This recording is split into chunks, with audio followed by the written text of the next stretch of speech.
কি গো, রাসূল পেশাব করবেন, তাও অনুমতি চাইছেন বিবিদের কাছ থেকে। আর আমাদের কচির মা ফুলে ঢোল বলছে, বাড়ি গিয়ে বলতে চাই, শোন, শুনতে পেয়েছিস? বল কি? বলে হুজুর রস করেছে স্বামীর পাততলায় জান্নাত। এইটা বলে মাল চালাচ্ছে খুব, স্বামীর পাততলায় জান্নাত। আজকে আমি একটা উল্টো কথা বলে যাব, স্বামীর পায়ের তলায় জান্নাত, ঠিকই কথা। রাসূল বলেছেন আল্লাহ ছাড়া, আল্লাহ ছাড়া, আল্লাহ ছাড়া যদি দুনিয়ার কোন জায়গায় সিজদা করা যায় তো আমি জগতের মেয়েদেরকে বলে দিতাম স্বামীর পায়ের তলায় সিজদা করতে। তাই বলে কি তুমি ফুলে আব্দুল, তুমি কি ওটার কালী পুজোর ঢোল মনে করেছো? মন হলি গুড়ুম গড়াম অ্যাকশন চালাবা? স্বামীর পায়ের তলায় যেমন স্ত্রীর জন্য জান্নাত কথাটা শুনেছে, আজকে আমি বলে যাচ্ছি মনে রাখুন, একজন স্বামীকে জান্নাতে যেতে গেলেও তার স্ত্রীর পক্ষ থেকে ভালো সার্টিফিকেটের দরকার। যাও, এইবার জান্নাত কোথায় নেবে? স্ত্রীর পক্ষ থেকে স্ত্রীর কাছে শোনা হবে যে হুজুর তো আমাকে মাঠ নিয়ে আইগে খুব চেল্লাচ্ছিল, কিন্তু বাড়ি এসে খবর কি? কথা বুঝেননি? ওটা তো মাঠ নিয়ে লোক বলতে পারবে না, ওটা তো হুজুরির বউ জানে, তাই না? আমরা যে কি জিনিস, আমরা যারা বসে আছি সব থেকে বেশি খবর রাখি কচির মা, গেলি বল দেবে। আল্লাহ রাসূল সাল্লাল্লাহু আলাইহি ওয়াসাল্লামের বিবিরা, আমাদের আম্মা জানেরা বলেছিলেন, ইয়া রাসূলুল্লাহ, আপনার মতো স্বামী পেয়ে জীবন আমাদের ধন্য হয়ে গিয়েছে। একটু জোরে সরে বলুন সুবহানাল্লাহ। আর একটু জোরে হবে না সুবহানাল্লাহ? চলুন, আমার মনে আছে, তাহলে রাসূল পাক সাল্লাল্লাহু আলাইহি ওয়াসাল্লাম একটা ছাড়া দুটো স্তন পান করেননি, অধিকার বুঝে দিয়েছেন। আমি হকের কথা বলছিলাম, তাই তো? নওজোয়ান যুবকেরা, ও মাটিয়া যুবকেরা, শুনে রেখে দাও বাবা, ঈদের দিন আসছে। না না, তুমি সবল বলে দুর্বলের উপরে অত্যাচার করো না, তুমি টাকার মালিক বলে তুমি গরিবের উপরে অত্যাচার করো না, না তোমার অর্থ বলে অত্যাচার করো না, তুমি তোমার গায়ের রং পরিষ্কার বলে কালো মানুষটাকে তুমি নিচু নজরে দেখো না। ওই কালো মানুষটা যদি না থাকতো, তোমার পরিষ্কার রঙের মর্যাদা কিন্তু তুমি পেতে নাও। ও দুনিয়ার জমির মালিকেরা, তোমার জমিতে কাজ করা জন্মজদুর গুলোর ভুলের জন্য তুমি তাকে ছোট মোটা কথা বলো না, তুচ্ছাইলাতি যেটা করো না, বাপ মানে তাকে গালিগালাজ করো না। মনে রাখো, ও যদি তোমার জমিতে কাজ না করতো, তাহলে তোমার জমি তোমাকেই রুতে হতো, তোমার ধান তোমাকে নিজেই কাটতে হতো, ধান তোমাকে নিজেই বাঁধতে হতো, নিজেই মাথায় করে বাড়ি আনতে হতো, ধান তোমাকে ঝাড়তে হতো। সেদিন কিন্তু জমির মালিক বলে তোমার মনে হতো না। ও দুনিয়ার গাড়ির মালিকেরা, তোমার ড্রাইভারের ভুলের জন্য বাপমানের তাকে গালিগালাজ করো না, ড্রাইভারের ভুলের জন্য তার গানে চড় মেরো না, ড্রাইভারের ভুলের জন্য অন্যায় ভাবে তাড়িয়ে দিও না, ক্ষমা করো তাকে, কোলে টেনে নাও তাকে। সে যদি তোমার গাড়ির ড্রাইভারি না করতো, তোমাকে নিজেই ড্রাইভার সাজতে হতো, গাড়ি তোমার নিজেই ধুতে হতো, নিজেকেই পরিষ্কার করতে হতো। সেদিন কিন্তু গাড়ির মালিক বলে তোমার মনে হতো না। ও দুনিয়ার দোকানের মালিকেরা, তোমার কর্মচারীটার ভুলের জন্য গলা ধাক্কা দিয়ে দোকান থেকে বার করে দিও না, লোকজনের সামনে তাকে অপমান করো না, তার গালে চড় মেরো না, আব্বা মা বাপ মা তুলে তাকে গালিগালাজ করো না। ও দোকানের মালিকেরা শুনে রাখো, ওই কর্মচারীটা যদি তোমার দোকানে দোকানে কর্মচারী না করতো, তুমি টেবিলে বসে, তুমি চেয়ারে বসে মালিকানা করতে পারতে না, তোমায় কিন্তু মাল দিতে হতো, মাল ওজন করতে হতো, বস্তা তোমার মাথায় ঝাঁকতে হতো। সেদিন কিন্তু দোকানের মালিক বলে তোমার মনে হতো না। ও দুনিয়ার টাকাওয়ালারা, দুনিয়ার টোটোওয়ালা, অটোওয়ালা, রিক্সাওয়ালা, এদেরকে তোচ্ছড় মোচ্ছড় করো না, এদেরকে গালিগালাজ করো না, এদের বাপ মা তুলে গালিগালাজ দিও না। মনে রাখো, ওরা যদি রাস্তায় টোটো না চালাতো, ওরা যদি রাস্তায় ভ্যান না চালাতো, অটো যদি না চালাতো, তোমায় রাস্তায় হেঁটে হেঁটে যেতে হতো, মাল কিনে বাজার থেকে মাথায় করে বয়ে বয়ে তোমার আনতে হতো। না না, তোমার রয়েছে বলে তুমি ওদের উপরে অত্যাচার করো না, ওদেরকে ক্ষমার নজরে দেখো, ওদের প্রতি দয়ার নজরে দেখো, ওদের প্রতি করুণার দৃষ্টি দাও। মনে রাখো, আল্লাহ নবী, দয়ার নবী আমার নূরের জবানে বলেছে, দুনিয়ার অত্যাচারিত ব্যক্তি, দুনিয়ার অসহায় ব্যক্তি, মজলুম ব্যক্তি যখন আল্লাহ পাকের দরবারে হাত তুলে দোয়া চায়, তার ওই দোয়া আল্লাহ পাকে আরশে আজিমের মাঝখানে কোনো পর্দা থাকে না, ওই দোয়াটা আল্লাহ পাকের দরবারে কবুল হয়ে যায়। বলুন সুবহানাল্লাহ, আর একটু জোরে বলুন সুবহানাল্লাহ। মানুষকে ভালোবাসতে শিখুন, মানুষকে মোহাব্বত করতে শিখুন। দুনিয়ার কারো চলে পড়ে, দুনিয়ার কোন নেতার কবলে পড়ে কারো গালে চড় মারতে যাবেন না, কাউকে ঘর ছাড়া বাড়ি ছাড়া করবেন না, কারো প্রতি অত্যাচার করবেন না, কারো দোকান ভেঙে দেবেন না, কারো ফসল নষ্ট করবেন না। মনে রাখুন, গুনাহগার হবেন আপনি, কবরে যাবেন আপনি, আপনার কবরে কিন্তু দুনিয়ার কোন নেতা যাবে না। ঠিক কিনা বলেন? যাবে না। এত লাফালাফি কেন? এই চরিত্রটা আমাদেরই বেশি, বুঝতে পারেননি? ১৫০০ বছর আগে রাসূল বলেছেন, সায়াতি জামানুন আলা উম্মতি তাকুনু কুলুবুহুম কাকুলুবিস সিয়াব। শীঘ্রই আমার উম্মতের ভিতরে এমন একটা সময় আসবে, যে সময়ে মানুষের অন্তরগুলো হবে হিংস্র জন্তুর ন্যায়। সুন্দরবনের জঙ্গলের বাঘ গাছের আড়ালে চুপ করে বসে আছে, হরিণ তার দুটো বাচ্চাকে নিয়ে খাচ্ছে। হরিণের লক্ষ্য নেই বাঘের দিকে, কিন্তু বাঘের লক্ষ্য হরিণের দিকে। বাঘের স্বভাব হলো শিকার যতক্ষণ আয়ত্তের ভিতরে না আসে ও লাভ দেয় না। ঠিক যেই কাছাকাছি এসে গেল, লাভ দিয়ে হরিণটাকে ধরে ঘাটটাকে মুটকে দিল, বুকটা ফেড়ে কলিজাটা টেনে বার করলো। বলবেন, জঙ্গলের এই হিংস্র চার পেয়ে জানোয়ারটা একবারও কি ভেবেছে মা হরিণটাকে যদি মারি বাচ্চা দুটোর অবস্থা কি হবে? কথা বলেন। সুন্দরবনের জঙ্গলে বাস করা চার পেয়ে জানোয়ারটা যেমন ভাবিনি, আমাদের এই মাটনিয়া গ্রামে বাস করা কিছু দুপে জানোয়ার আছে, যারা সামাজিক স্বার্থে, রাজনৈতিক স্বার্থে, দুনিয়াবি স্বার্থে কত মায়ের কোল খালি করেছে, কত বিবিকে বিধবা বানিয়েছে, কত বাচ্চাকে এতিম করেছে, কত মানুষের ঘর ভেঙেছে, কত মানুষের উপরে অন্যায় অত্যাচার করেছে। একবারও এরা ভাবিনি বাচ্চাগুলোর অবস্থা কি হবে, এর পরিবারের অবস্থা কি হবে। তাহলে সুন্দরবনের জঙ্গলে চার পেয়ে জানোয়ারের সঙ্গে এই দুপে জানোয়ারের পার্থক্য কোথায়? জানোয়ারটা আমি বলিনি, আল্লাহ কোরআন পাকে বলেছেন, লাহুম কুলুবুল লা ইয়াফকাহুনা বিহা।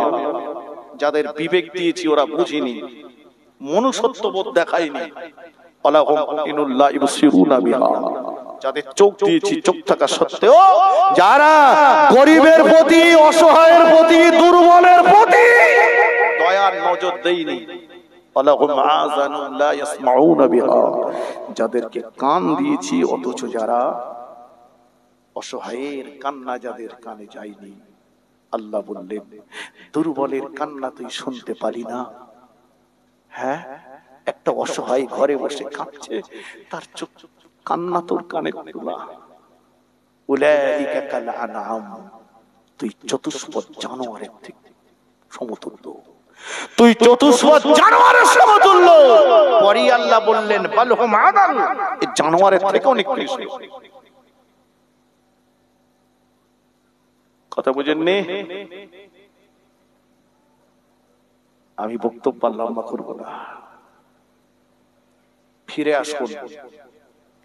অধিকার কেউ দেয় না, অধিকার ছিনিয়ে নিতে হয়। কথা ঠিক কিনা বলে? বড় কঠিন সময় এসেছে আমাদের, বড় কঠিন সময় এসেছে। কি সময়? আজকে হাত মারতে মারতে মারতে মারতে আমাদের বাপদাদাদের রেখে যাওয়া মসজিদ, মাদ্রাসা, ঈদগাহ, কবরস্থান, খানকা, তার উপরে হাত মারতে শুরু করেছে। শগুনের নজর পড়েছে। কথা বোঝেননি আমার? কিছু কিছু বক তারা চুন মেখে, কিছু কাক তারা চুন মেখে বক সেজেছে। কিছু কাক চুন মেখে, কি বললাম, বক সেজেছে। ওরা বলেছে আমরা বিশাল মুসলিম দরদি, কিন্তু বলছে ওয়াকাফ নিয়ে যদি কথা বলো তাহলে আমার চাইতে শত্রু আর কেউ হবে না। মানে ও চুন কিন্তু খানিকটা ধুয়ে গেছে। কথা বলেননি? এবার চেনা যাচ্ছে যে আসলে তো শালা বক না, এত চুন মেখে আসলে বক সেজেছিল, এ তো কাক। কথা বোঝেননি? আমরা যখনই বলতে যাব আমাদের হিংসা নেই, লক্ষ কোটি টাকা খরচ করে জগন্নাথ মন্দির তৈরি হলো, কিন্তু হাজার হাজার মুসলমান দীঘায় যায়, ওয়াকাফ ট্রাস্টের টাকায় কেন একটা মসজিদ বানানো হলো না? ওয়াকাফ সম্পত্তি তো কম নেই। কথা বোঝেননি? কম নেই। আপনি কলকাতাতে যাবেন, নিউ টাউন হাতিশালার পর থেকে হিটকোর জমির উপরে কম বেশি 27টার মতো মন্দির আছে, একটা মসজিদ নাই, নামাজ পড়ার জায়গা নেই।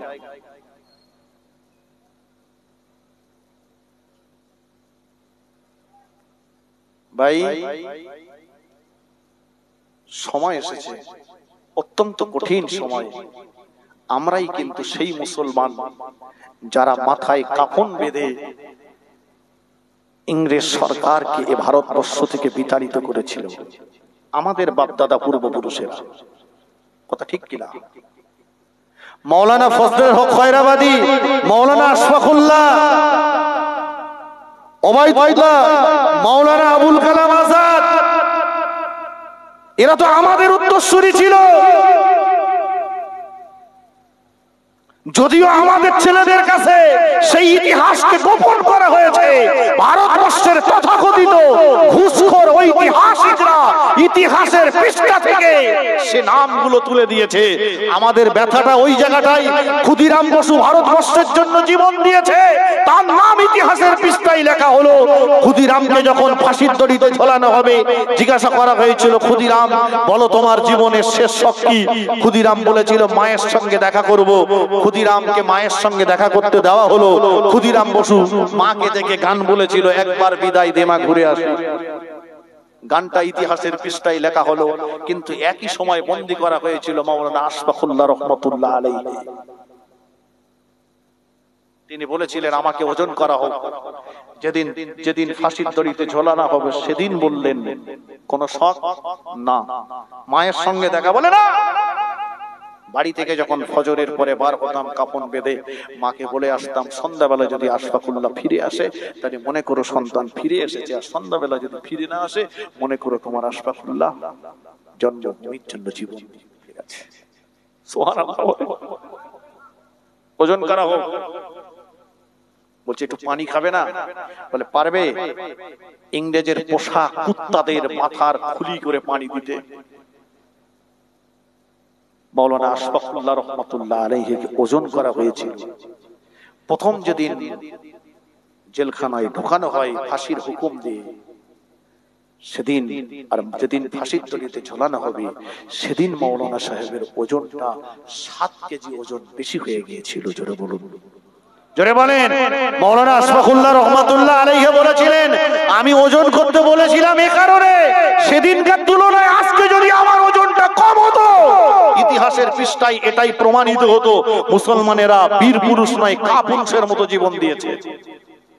আজকে এটাই প্রমাণ করে দিয়েছে আশফাকুল্লাহ কাপুরুষ নয়, বীর পুরুষের মতো জীবন দিয়েছে। নেতাজি সুভাষচন্দ্র বসুর নাম লেখা হলো, কিন্তু যে শাহনওয়াজ খান সর্বপ্রথম ইংরেজের পতাকা দিল্লির লাল কেল্লার উপর থেকে টেনে ছুঁড়ে ফেলে দিয়ে ভারতবর্ষের তেরঙ্গা পতাকা লাগিয়েছিল, নাম ছিল তার শাহনওয়াজ খান। নেতাজি সুভাষচন্দ্র বসুর হাত ছিল, তার নামটা ইতিহাসের পাতা থেকে উঠে গেল। কথা বুঝেননি? আমাদের ছেলেদের কি হলো? তবে মনে রাখো চায়ের দোকানদার, আমরা সেই জাত, মাথায় কাপন বেঁধে যদি ইংরেজকে ভারতবর্ষ থেকে বিতাড়িত করতে পারি, নূতন করে আবার মাথায় কাপন বেঁধে তোমাকে 7 সমুদ্র 13 নদী পার করে ছাড়বো ইনশাআল্লাহ। কথা ঠিক কিনা বলে? তবে চাচা একটা টের ফলে ভুলে গেলে হবে না, 5 সেকেন্ডের কাজটা একটু ভেবে চিন্তে করতে হবে। বুঝলেনি? পায়খানা লেগেছে বলে একটু লোকজন দেখে তো মারতে হবে।